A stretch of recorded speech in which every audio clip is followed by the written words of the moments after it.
चर्चा करते हैं अध्याय 5 के तहत धारा 20 की। पिछले लेक्चर को ही हम आगे कंटिन्यू कर रहे हैं। धारा 20, इसमें क्या लिखा गया है? इसमें लिखा गया है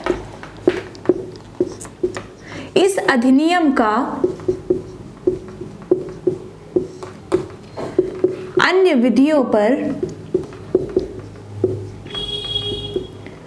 विधियों पर अध्यारोहण या अध्यारोपित होना। अध्यारोपित का मतलब है ढक लेना। अध्यारोपित का मतलब है ढक लेना। समझिए इस बात को। देखिए, यदि कोई व्यक्ति जो कि जनरल कैटेगरी का है, उसने किसी SC ST के खिलाफ कोई अपराध किया और वो भी उसके जातिगत भेदभाव के आधार पर। देखिए, अगर यहाँ पर जातिगत भेदभाव एक बहुत बड़ा फैक्टर है। अगर वो जाति के आधार पर भेदभाव नहीं करेगा, उस आधार पर उसे पीड़ित नहीं करेगा, तो इस अधिनियम के अधीन वो अपराध नहीं माना जाएगा, है ना। तो यदि कोई व्यक्ति जातिगत भेदभाव के आधार पर उसके साथ कोई अपराध करता है, तो हम मान लेते हैं कि वो जो व्यक्ति है, जनरल का जो व्यक्ति है, वो SC ST के व्यक्ति के भूमि को अधिग्रहित कर लेता है या जबरदस्ती हथिया लेता है ना। तो इस जुल्म के लिए ये जो कृत्य है, इस कृत्य के लिए अन्य विधियों में भी कई सारे कानून बने हुए हैं। इस अपराध के लिए कई सारे कानून बने हुए हैं। लेकिन यदि इसने जातिगत भेदभाव के आधार पर किया है, तो इसके ऊपर लगेगा पहले SC ST अधिनियम। और SC ST अधिनियम अगर लग गया है, तो सबसे पहले इस अधिनियम के अंतर्गत जो इस अपराध के लिए दंड का प्रावधान है, वही दंड इससे सबसे पहले मिलेगा। और विधियों में जो भी दंड दिया है वो बात की बात है। इसका मतलब क्या है कि ये जो अधिनियम है, SC ST जो अधिनियम है, ये अधिनियम अन्य विधियों को, ठीक है, और जितने भी विधि बनी हुई है, जितने भी कानून बने हुए हैं, अन्य विधियों पर अध्यारोपित हो जाता है। मतलब सबसे पहले ये लागू होगा, उसके बाद अन्य विधियां लागू होती हैं या नहीं होती हैं, ये उस पर डिपेंड करेगा, है ना। तो सबसे पहले इस अधिनियम के अधीन धाराओं में जो भी दंड दिए हैं, उसके अधीन उसे दंड दिया जाएगा। यही है धारा 20 के अंतर्गत इस अधिनियम का अन्य विधियों पर अध्यारोपित होना। बात करते हैं धारा 21 की। इसमें क्या है? इसमें है अधिनियम का प्रभावी क्रियान्वयन सुनिश्चित करने का, अधिनियम का प्रभावी क्रियान्वयन सुनिश्चित करने का राज्य सरकार का कर्तव्य। यह सरकार का कर्तव्य इसमें लिखा गया है, सरकार का कर्तव्य। आ गया समझ में? तो 21 में क्या है? अब आपने दंड देखा कि किन किन अपराधों के लिए कौन कौन से दंडों का प्रावधान किया गया है, ठीक है। आपने न्यायालयों को भी देख लिया कि किन न्यायालयों को इसके लिए अपॉइंट किया जाएगा, विशेष न्यायालय बनाया जाएगा, अन्य विशेष न्यायालय का दर्जा दिया जाएगा, सॉरी अन्य नहीं अनन्य। इसके अलावा विशेष लोक अभियोजक नियुक्त किए जाएंगे। लेकिन अब इसमें जो कार्य है या फिर जो इनके कर्तव्य है, इन्हें निर्वहन, कर्तव्यों की अच्छी तरह से निर्वहन करने की जिम्मेदारी किसकी होगी? तो धारा 21 के अंतर्गत यह बताया गया है, अधिनियम का प्रभावी क्रियान्वयन के लिए, अच्छी तरह से इसको क्रियान्वित करने के लिए सरकार का क्या कर्तव्य होगा, यह बताया गया धारा 20 के अंतर्गत। देखिए, सबसे पहली बात, जो SC ST एक्ट है, ये जो अधिनियम है, इस अधिनियम के अंतर्गत जो नियम होंगे, नियम को बनाने की शक्ति होगी केंद्र सरकार के पास। आगे आपके धाराओं में आएगा, है ना। तो नियम को बनाने की शक्ति किसके पास होगी? केंद्र सरकार के पास। अब उस नियम के अधीन, किस नियम के? जो केंद्र सरकार ने बनाए हैं इस अधिनियम को लेके, या फिर आगे जो भी नियम उसने वो बनाएंगे, ठीक है। तो उस अधिनियम के अधीन में रहकर राज्य सरकार को इस अधिनियम को बहुत अच्छी तरह से क्रियान्वित करने का कर्तव्य दिया गया है कि आपका ये कर्तव्य है कि इस अधिनियम का प्रभावी क्रियान्वयन करो, अच्छी तरह से इसका क्रियान्वयन करो। इसका मतलब है कि त्वरित न्याय की व्यवस्था दिलाना, है ना। जो भी इसके अंतर्गत जो भी पीड़ित व्यक्ति हैं उनको उचित देखरेख करवाना, मैंने उनके अधिकार बताए ही है, ठीक है। अब अधिकार जो अधिकार है वो प्रदान कौन करेगा? सरकार करेगी, राज्य सरकार। जिस भी राज्य में ये अधिनियम लगाया गया है या फिर ये जो अपराध है ये चल रहा है, ठीक है। तो ये क्या 21 के अंतर्गत क्या कहा गया है कि केंद्र सरकार जो नियम बनाएगी उस नियम के अधीन रहते हुए राज्य सरकार का यह कर्तव्य है कि उस अधिनियम को प्रभावी क्रियान्वयन के लिए कार्य करे, ठीक है। त्वरित विचारण के लिए विशेष न्यायालय को बहुत जल्दी से उसका गठन करवाए, विशेष लोक अभियोजक जल्दी से जल्दी नियुक्त करे, जो भी जांच के लिए जितने अधिकारी हैं अधिकारी को जल्दी से जल्दी अपॉइंट करे। ये सारा क्रियान्वयन कौन करेगा? राज्य सरकार, लेकिन केंद्र सरकार के नियमों के अधीन में ही रहकर, ठीक है। तो समझ में आ गया होगा आपको, यहाँ पे लिखने की जरूरत नहीं है। अब कौन कौन से कार्य करेगी ये आपने बताया, मैंने बता दिया है पहले ही कि जिन व्यक्ति के ऊपर कोई भी ये अपराध हुआ है, व्यक्ति को जो SC/ST के अंतर्गत आते हैं, SC/ST के व्यक्ति जिन पर ये अपराध जो है वो किया गया है, उनके राहत के लिए, उनके पुनर्वास के लिए, उनके यात्रा के लिए, उनके खान पान के लिए, उनके आश्रय के लिए, ठीक है। इसके अलावा शुद्ध जल की व्यवस्था के लिए, इन सब कार्यों का जो क्रियान्वयन है, देख रेख है, ये राज्य सरकार की जिम्मेदारी बनती है, ठीक है।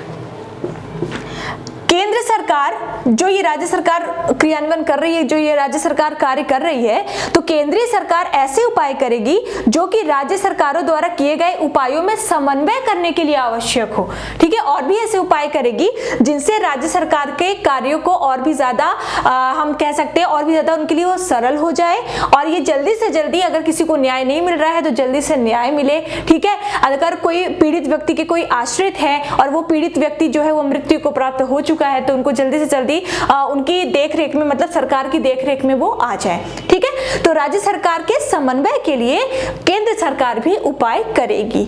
आगे समझ में?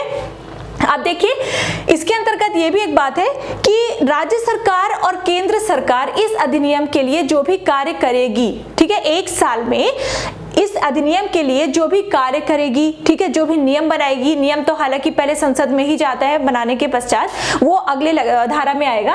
तो इस अधिनियम के अधीन जो भी कार्य करेगी, सारे कार्यों का एक ब्यौरा, ठीक है, सारे कार्यों का एक विवरण जो है वो केंद्र सरकार प्रत्येक वर्ष संसद के दोनों पटलों में प्रस्तुत करेगी, ठीक है। वहां पे कौन प्रस्तुत करेगा? केंद्र सरकार। क्या प्रस्तुत करेगी? राज्य सरकार एवं स्वयं के द्वारा इस अधिनियम के लिए जो कार्य किए गए हैं उनका विवरण, कि हमने इस साल इस अधिनियम के तहत इन विवादों का निपटारा करवाया और साथ ही साथ इस अधिनियम के लिए हमने ये कार्य किए हैं, राहतों या पुनर्वास की व्यवस्था, इन सारी चीजों का जो एक ब्यौरा है वो प्रत्येक वर्ष केंद्र सरकार किसके समक्ष रखाएगी? संसद के दोनों सदनों के समक्ष रखाएगी, पटलों के समक्ष, ठीक है, संसद के दोनों सदनों के पटल के समक्ष रखाएगी। तो ये हो गई धारा 21। समझ में आई या नहीं? अगर नहीं आएगी तो अपनी संकोच कमेंट बॉक्स में मुझसे पूछ सकते हैं। धारा 22 की बात करेंगे अब।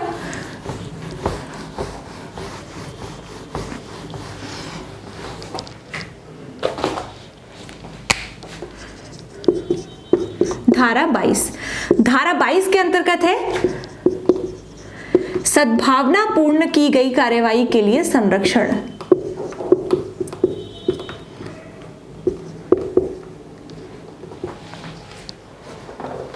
की गई कार्यवाही के लिए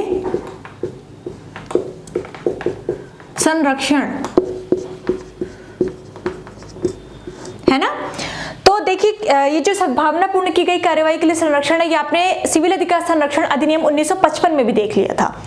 तो इसके अंतर्गत ये कहा गया है, सबसे पहले तो ये देख लीजिए, सद्भावना पूर्ण की गई कार्यवाही के लिए संरक्षण अध्याय 5 के अंतर्गत धारा 22 में है। किसमें है? धारा 22 में।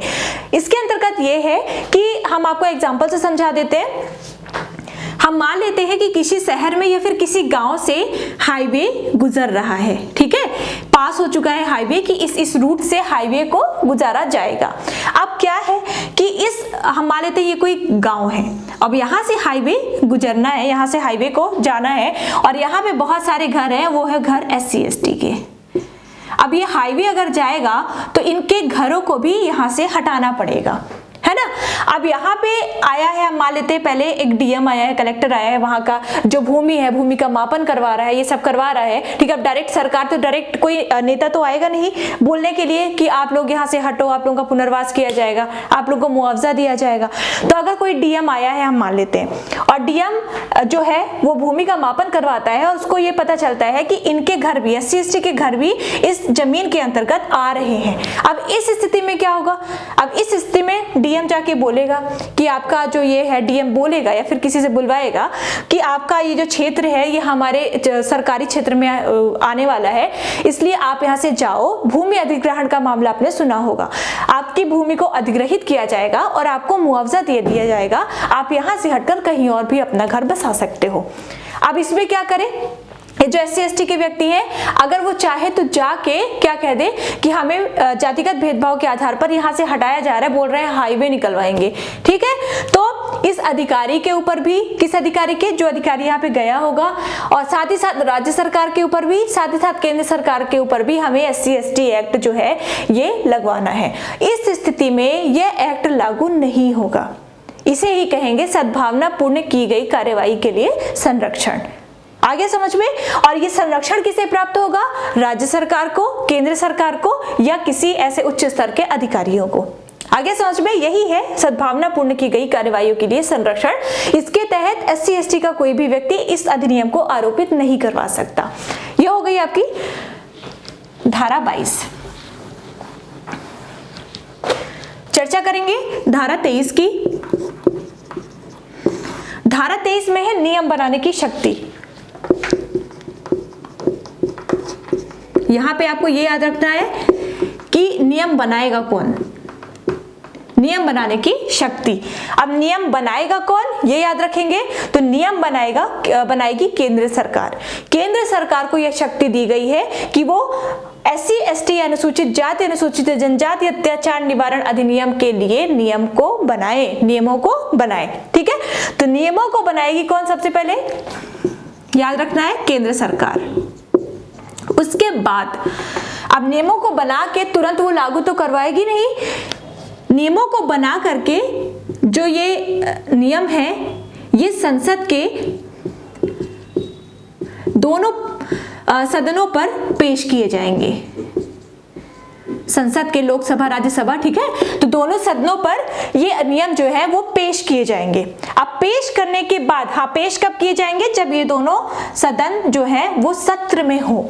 यदि सत्र में होंगे तब ये पेश किए जाएंगे, और ये पेश किए जाएंगे 30 दिनों के लिए, 30 दिन के लिए। ये याद रखना है, ठीक है। डे भी याद रखना है आपको यहाँ पे।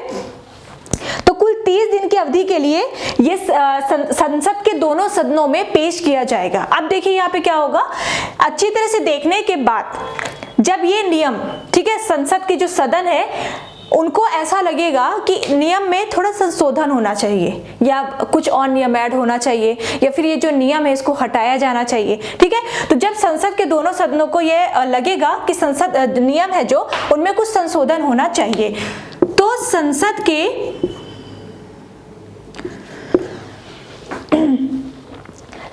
के सत्र के अवसान के पहले, संसद के सत्रावसान के पहले क्या होगा? केंद्र सरकार, जो संसद के दोनों सदन है वो कहेंगे कि इस नियम में संशोधन होना चाहिए, और वो संशोधन उसमें करेंगे, और संशोधन के पश्चात यह जो अधिनियम है ये लागू हो जाएगा। अधिनियम में नियम, यह नियम लागू हो जाएगा, और यह नियम लागू कौन सा वाला होगा? संशोधित नियम, जो कि संसद के द्वारा संशोधन कर चुका हुआ होगा, ठीक है। तो क्या करेंगे? संशोधन करके, और संशोधित नियम क्या हो जाएगा? लागू हो जाएगा, ठीक है।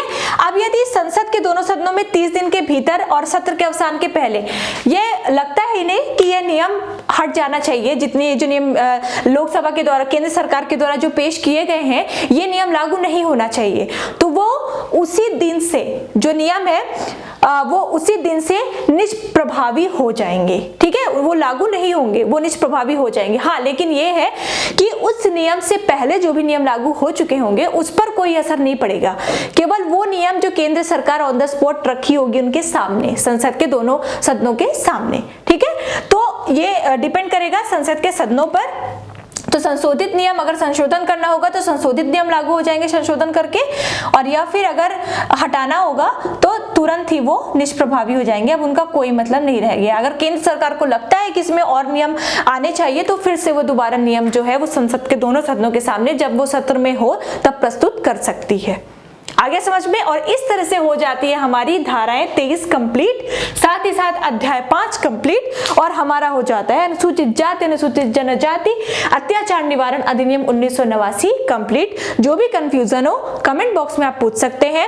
अब ये कंप्लीट हो चुका है, मैंने बोला था जैसे कोई भी अधिनियम कंप्लीट हो जाएगा उसके बाद आपका टेस्ट लिया जाएगा। आप मुझे बता देंगे आप सबकी तैयारी कब तक हो पाएगी, तो मैं उस दिन लाइव आके आप सबसे कुछ क्वेश्चन रेज कर लूंगी, और उसके बाद या फिर अगर पॉसिबल रहा तो इसके तुरंत बाद मैं मानव अधिकार संरक्षण अधिनियम 1993 भी शुरू कर दूंगी। आई होप आपको सारी चीजें समझ में आई होंगी। अगर समझ में आई हो तो लाइक दे देना, सब्सक्राइब कर देना, कमेंट कर देना, और अपने दोस्तों को जिन्हें भी इनकी जरूरत है जो कोचिंग नहीं जा पा रहे हैं और पढ़ने में मतलब ऐसा लगता है आपको कि हाँ ये आगे चल के हमारे देश को संभाल सकते हैं, संभालने का मतलब है ब्यूरोक्रेट बन सकते हैं, तो उन्हें जरूर ये शेयर कर देना, कहीं ना कहीं ये चीजें उनके काम में आ जाएंगी। Thank you very much.